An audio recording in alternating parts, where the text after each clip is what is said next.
The president will speak on our behalf. Na kwa hivyo nauliza na heshima zote tusimame, tumkaribishe Rais wa Jamhuri ya Kenya na Amri Jeshi Mkuu atoe risala yake ya rambirambi. Mr. President.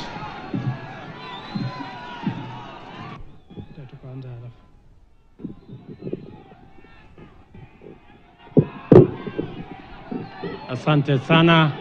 Tafadhali tunaweza keti chini. Asanteni.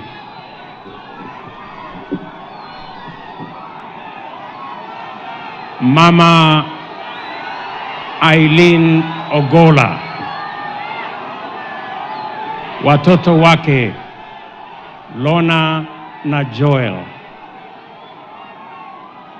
mjukuu wake Taji, pamoja na familia, jamaa, ndugu, marafiki wa rafiki yetu Generali Ogolla, familia ya wanajeshi ya KDF na wananchi wote wenzangu, hamjambo. Oyaore uru, amoso ujodurua. Bwana Yesu asifiwe. Hebu mnisalimie hewani hivyo. Asanteni sana. Mimi nachukua nafasi hii katika maziko haya ya kiongozi wetu wa wanajeshi Generali Francis Omondi Ogolla, kwa niaba ya serikali nzima na wananchi wote wa taifa letu la Kenya, kulete rambirambi zetu kwa Eileen, Joel, Lona na familia ya ndugu yetu aliyetuacha Generali Omondi Ogolla. Poleni sana. Generali Ogolla ni shujaa tuliyemtambua. As I said yesterday, General Ogolla was a consummate military officer, a passionate commander, and a patriotic citizen of Kenya of great humility and integrity. General Ogolla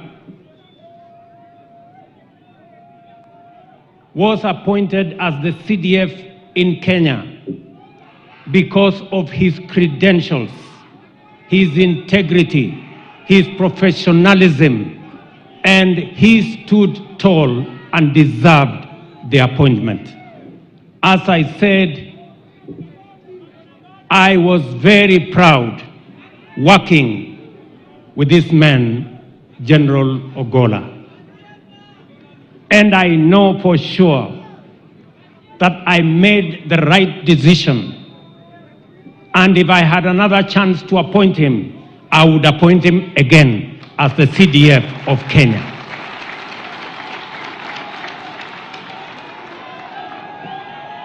I am very confident, as I was then, that in the hands of General Ogolla, the security of Kenya was assured. He demonstrated in strategy, in word, and in deed that he loved this country, that he wanted the best for Kenya, and he stopped at nothing to make sure that Kenya was safe, and every soldier, wherever they were, inside the country and out the country, was serving to their best of ability. And therefore, as we celebrate his life, many people don't understand the loss that we have incurred as a country. Those of you who may not have worked closely with General Ogolla as I did, you may not understand the kind of men that we have in this great Kenya. There are very few leaders, there are very few people who can fit in the categorization and the shoes of General Ogolla. I say this passionately because I know what Kenya has lost. When I got the news that there was a plane crash, it was a very heavy moment for us and for me, because I did make a commitment to the people of Kenya. And I have this to say. It is true, we have lost many Kenyans because of extrajudicial killings. It is also true that we have lost many Kenyans because of political assassinations. And I made a commitment to the people of Kenya that there will never be, and let me say this, as has been said here by others, for the avoidance of doubt and without any fear of contradiction, there shall never be again extrajudicial killings or political assassinations. There shall never be another occasion where we have bodies of Kenyans in Rivayala. It will never happen again. Not under my watch.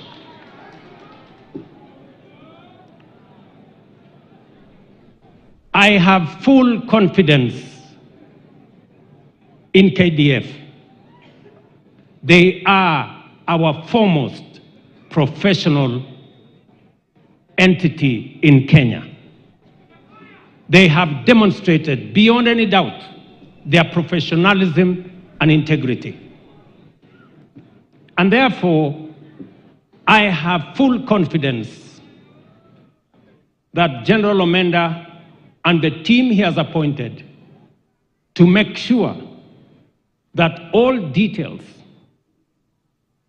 are laid bare on the accident that took away the life of General Ogolla. I know the KDF are as concerned as I am, and indeed the family and every Kenyan, on the life of General Ogolla. And I want to assure the country that the KDF, our Kenya Air Force, have the requisite integrity and professionalism to make sure that there will be no shroud of doubt on what happened to General Ogolla.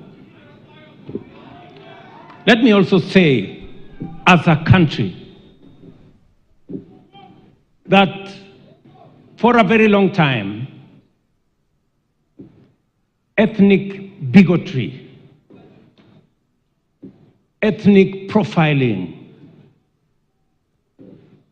ethnic chauvinism has informed our politics and the events in our country.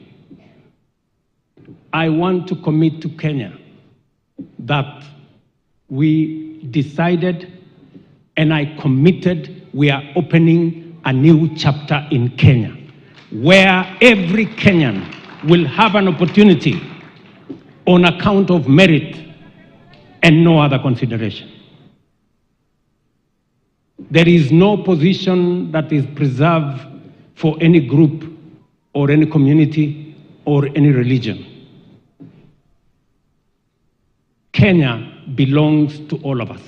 I want every child as they grow in Kenya, for them to know that merit is going to be the yardstick for the far they can go in their lives. That is the Kenya that we all want to belong to. And that is the Kenya that I believe in. And that is the Kenya that I will work hard to make sure that it becomes a reality. That is our country.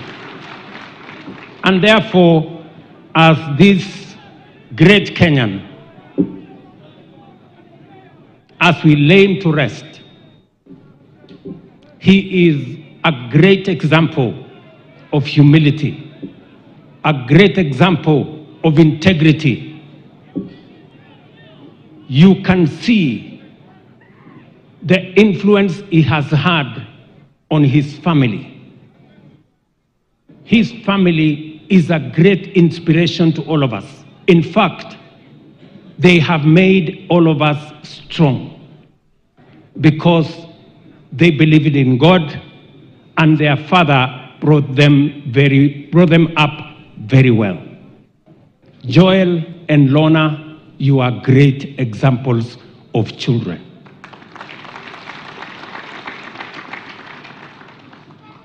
I was surprised, amazed actually, that my own daughter was greatly influenced by General Ogolla. And yesterday, my daughter called me, Charlene, she's here, and she told me I must go to the funeral of General Ogolla. And I want to speak.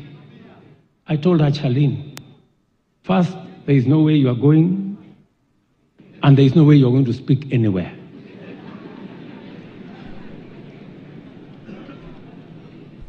So, but as fate would have it, she found her way here. And before I could notice, she was on the microphone.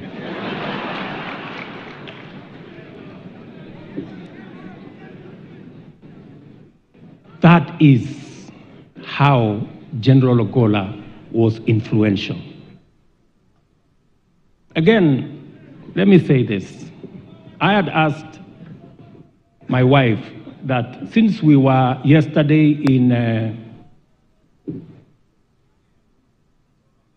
Langata, maybe today she can do something else, because she too insisted that I must be at the funeral of General Ogolla to stand by Eileen, because they were a great people to our nation.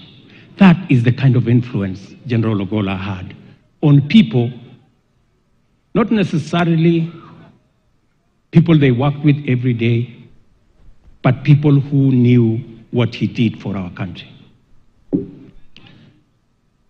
Many people may say many things because they don't understand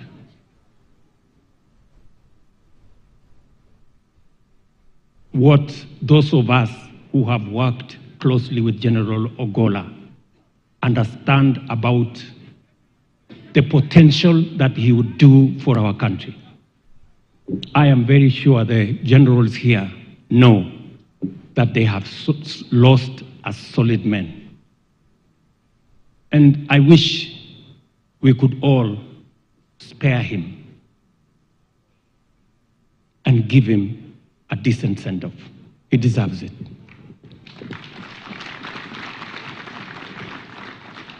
So, to the family, Mama, as I have told you, to Joel and Lorna, as I told you, all of us, the government of Kenya is going to stand by this gallant General of Kenya.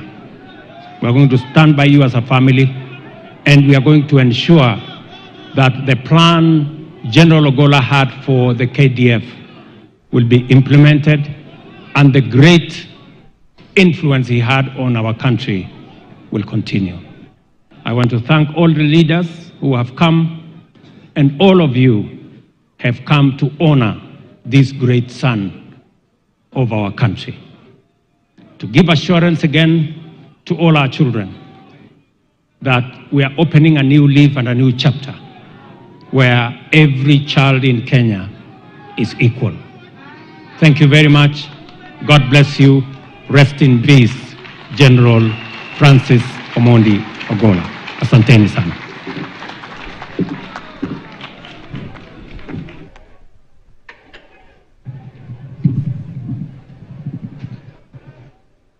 Let us appreciate His Excellency the President one more time with a round of applause for his speech.